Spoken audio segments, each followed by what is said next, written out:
Le super et le gasoil ont augmenté de 60 francs à la pompe chacun depuis ce 1er octobre 2023. Le litre du super passe ainsi de 815 à 875 francs et celui du gasoil de 655 à 715 francs CFA.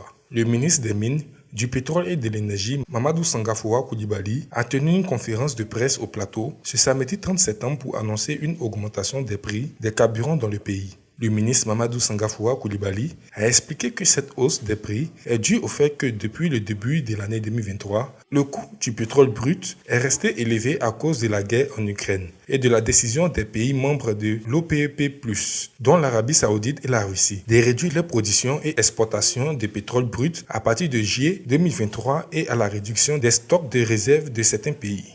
Les cours du pétrole brut sur le marché international connaissent une hausse depuis la fin de la pandémie de la Covid-19.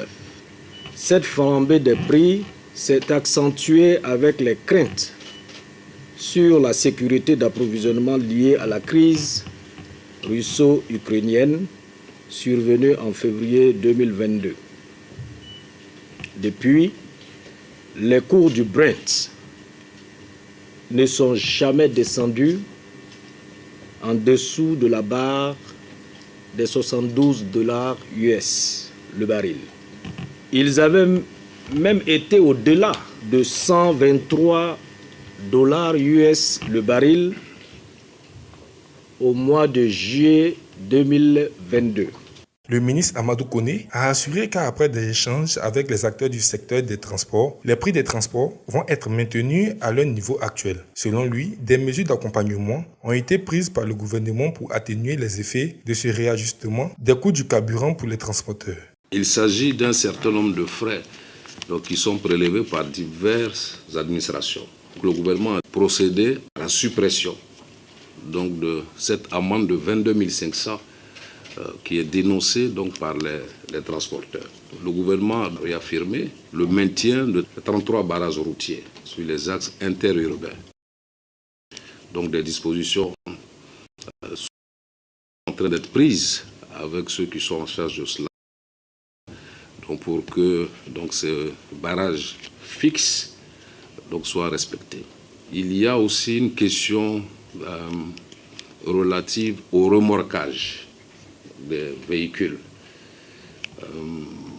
aussi bien dans le district autonome d'Abidjan que sur les routes interurbaines, avec des coûts qui sont jugés excessifs par les transporteurs.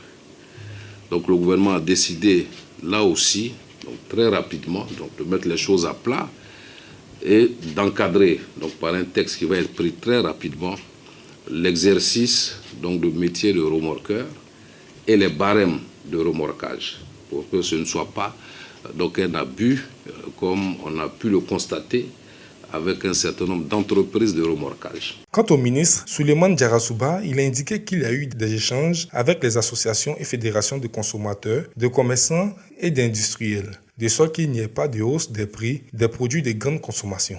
Nous voulons rassurer l'opinion nationale que nous serons très vigilants et très intransigeants, en tout cas sur le suivi des prix des produits de grande consommation sur le marché, et ce sur la base des engagements qui viennent d'être pris, d'autant plus que le facteur transport ne saurait justifier une augmentation des prix des produits de grande consommation. À cet effet, nous allons intensifier la surveillance du marché à travers le contrôle de l'affichage des prix et le respect des prix des produits plafonnés.